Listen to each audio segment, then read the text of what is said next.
1953 में चलने वाली तहरीके ख़त्म नबूवत के मुहर्रकात असल में थे क्या, कि जिसकी वजह से लाहौर शहर में मार्शल लॉ तक नाफिज करना पड़ा।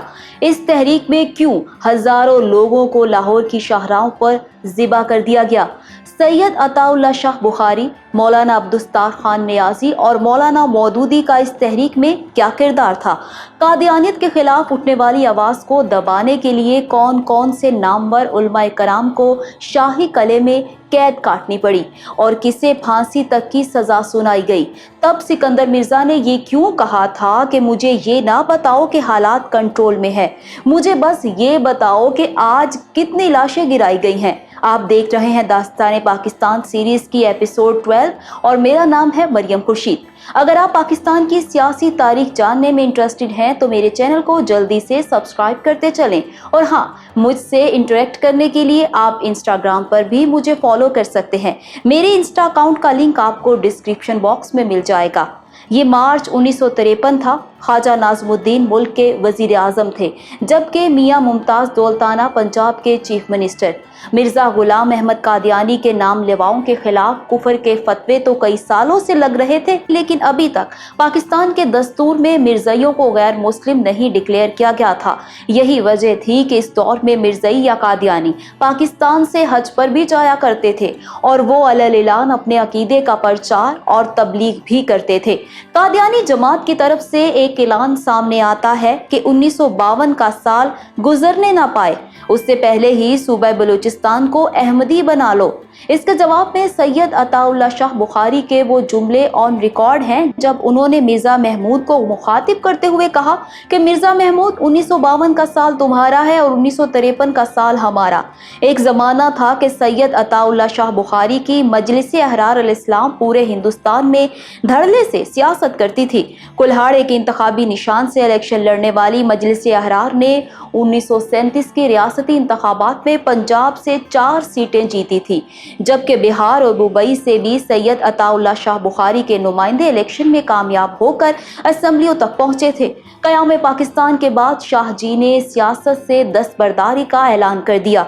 3 जून 1952 के रोज़ मजलिस अहरारुल इस्लाम ने तमाम मकातबे फ़िक्र के उलमा को एक प्लेटफॉर्म पर इकट्ठा किया। इलामिये में वज़ीर आज़म ख्वाजा नाज़मुद्दीन के सामने 3 मुतालिबात रखे जाते हैं। नंबर 1, कादियानियों को गैर मुस्लिम अक़लियत करार दिया जाए। नंबर 2, कलीदी ओहदों पर बराजमान तमाम कादियानियों को फारिग किया जाए। और नंबर 3, ख्वाजा नाज़मुद्दीन अपनी कैबिनेट के Qadiani foreign minister sir Zafarullah Khan को फिलफोर बरतरफ कर दें।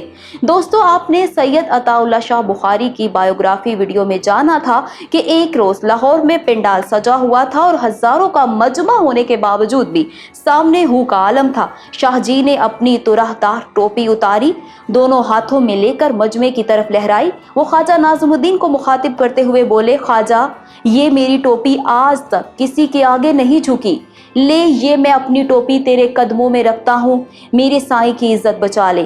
ख्वाजा, मैं तेरे कुत्ते भी नहलाऊंगा, ए ख्वाजा मेरे साईं मेरे आका की इज्जत बचा ले।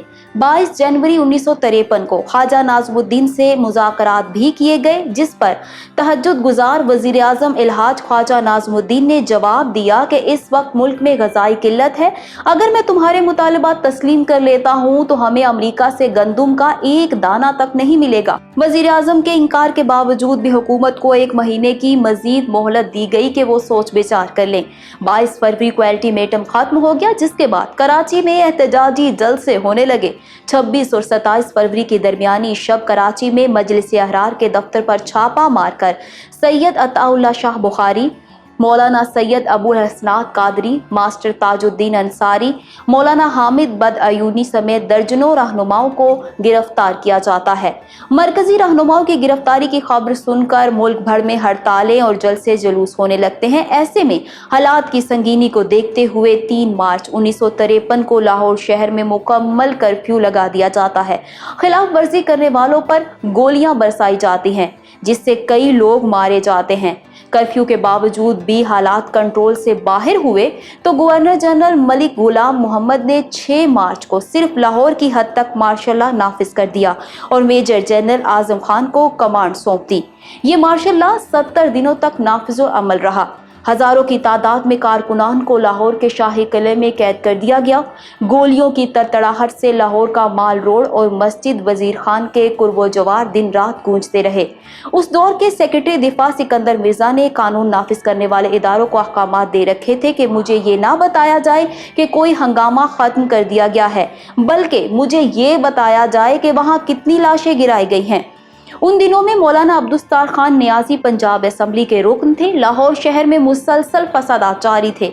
एक पुलिस ऑफिसर मौलाना नियाजी को गिरफ्तार करने मस्जिद वजीर खान आ पहुंचा, जहां किसी जोशीले नौजवान ने पुलिस वाले को छुरा घोंप दिया, जिससे वो हलाक हो गया। उसके चंद रोज बाद मौलाना अब्दुस्तार खान नियाजी कादियानियों के खिलाफ करारदाद पेश करने की गर्ज से पंजाब असेंबली इजलास में शिरकत के लिए आ रहे थे कि उन्हें पुलिस फोर्स ने गिरफ्तार करके लाहौर के शाही किले में नजर बंद कर दिया। कादियानियों के खिलाफ किताबें और पंफलेट्स लिखने वाले मौलाना मौदूदी भी 1953 की तहरीके खत्म नबूवत में गिरफ्तार होकर शाही किले मुंतकिल कर दिए गए। दोनों रहनुमाओं को अदालत ने सजाए मौत सुनाई, जो बाद अज़ा मुफ्ती आजम फलस्तीन के एहतजाज पर 14 साल कैद में बदल दी गई। एक अंदाजे के मुताबिक 53 की तहरीके खत्म नबूवत 10,000 के लगभग अफराद लुकमा अजल बने। नामवर इस्लामी स्कॉलर डॉक्टर इसरार अहमद उन दिनों लाहौर के म्यू हॉस्पिटल में मुलाजमत करते थे। वो बताते थे कि एक रोज हम हॉस्पिटल की छत पर खड़े थे कि अचानक देखा कि निस्बत रोड की जानिब से एक जुलूस बरामद हुआ। फौज ने रास्ता रोकने के लिए म्यू अस्पताल के गेट के आगे सुर्ख लकीर खींच दी, जिसका साफ साफ मतलब था कि अगर ये लाइन पार करोगे तो गोली मार दी जाएगी। एक नौजवान खत्मे नबूवत जिंदाबाद का नारा लगाते हुए आगे बढ़ा। उसने जूं ही रेड लाइन क्रॉस की, फौजी ने उस पर गोली चला दी। उसके बाद एक दूसरा नौजवान नारा लगाते हुए आगे बढ़ा तो उसे भी गोली से भून दिया गया। इससे पहले कि कोई तीसरा नौजवान आगे बढ़ता, हम लोग अस्पताल की छत से नीचे उतर आए। थोड़ी देर बाद दोनों जवानों की लाशें अस्पताल पहुंच आई तो हमें मालूम हुआ कि ये दोनों सगे भाई थे। 24 मार्च 1953 को गवर्नर जनरल ने वजीर आला पंजाब मियां मुमताज दौलताना को बरतरफ कर दिया। इसके चंद हफ्ते बाद 17 अप्रैल को गवर्नर जनरल ने ख्वाजा नाज़मुद्दीन से इस्तीफा मांगा। उस मौके पर ख्वाजा नाज़मुद्दीन ने मलिक गुलाम मोहम्मद से कहा कि जब मैं गवर्नर जनरल था तो मैंने लियाकत अली खान से ऐसा रवैया रवा नहीं रखा था जो आप मेरे साथ रख रहे हैं। इसके जवाब में मलिक गुलाम मोहम्मद ने कहा कि ना तुम लियाकत अली खान हो और ना ही मैं ख्वाजा नाज़मुद्दीन। ख्वाजा नाज़मुद्दीन ने अपने घर पहुंचकर क्वीन एलिज़ाबेथ से फ़ोन पर राब्ता करने की कोशिश की, मगर उस वक्त तक उनके घर के फ़ोन का कनेक्शन काटा जा चुका था। उन्होंने अपनी बहाली के लिए मलका बरतानिया से इल्तिजा भी की, मगर सब कुछ बेसुध रहा। पुलिस वजीर आजम हाउस को घेरे में ले चुकी थी। वजीर आजम के पास हंगामी तौर पर असेंबली इजलास बुलाने की ऑप्शन थी, मगर उन्हें फौजी एक्शन की धमकी दी गई। ख्वाजा नाज़मुद्दीन मुल्क की मफाद की खातिर खामोशी से अलविदा हो गए। अपने आखिरी पैगाम में उन्होंने कौम से अपील की कि वो पुरअमन रहें, रोजे रखें और खुदा से रुजू करें।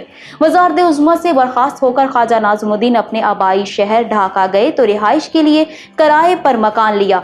लोगों ने सवाल किया कि आप तो नवाब और ढाका की फैमिली से हैं, आप गवर्नर जनरल पाकिस्तान और वजीर आजम पाकिस्तान के अहम तरीन ओहदों पर फाइज रहे, आज किराए के मकान में जिंदगी गुजार रहे हैं। ख्वाजा साहब ने मुस्कुराते हुए फौरन जवाब दिया कि ये ओहदे तो कौमी खिदमत के लिए होते हैं, जाती आसाइश के लिए नहीं। हमने 60 साल कौमी सियासत की है, जिसमें जाती जायदाद बाकी कैसे रह सकती थी। अब जान बाकी है जो कौम और मुल्क के लिए हर वक्त हाजिर है। दास्तान पाकिस्तान का ये सिलसिला अभी जारी है। हमें अपनी राय कमेंट्स में लिखकर बताएं। वीडियो पसंद आए तो इसे लाइक और दोस्तों के साथ शेयर करें। अगर आप कादियानी मजहब से ताल्लुक़ रखने वाले मशहूर पाकिस्तानियों के बारे में जानना चाहते हैं तो यहाँ ऊपर क्लिक करें। अमीर शरीयत सैयद अताउल्लाह शाह बुखारी की बायोग्राफी के लिए यहाँ नीचे, और दास्तान पाकिस्तान सीरीज की तमाम एपिसोड एक ही प्लेलिस्ट में आपको यहाँ मिलेंगी। इलेक्शन बॉक्स सब्सक्राइब कर लें और हमारी वीडियोस देखते रहें। अल्लाह हाफिज़ व नासिर।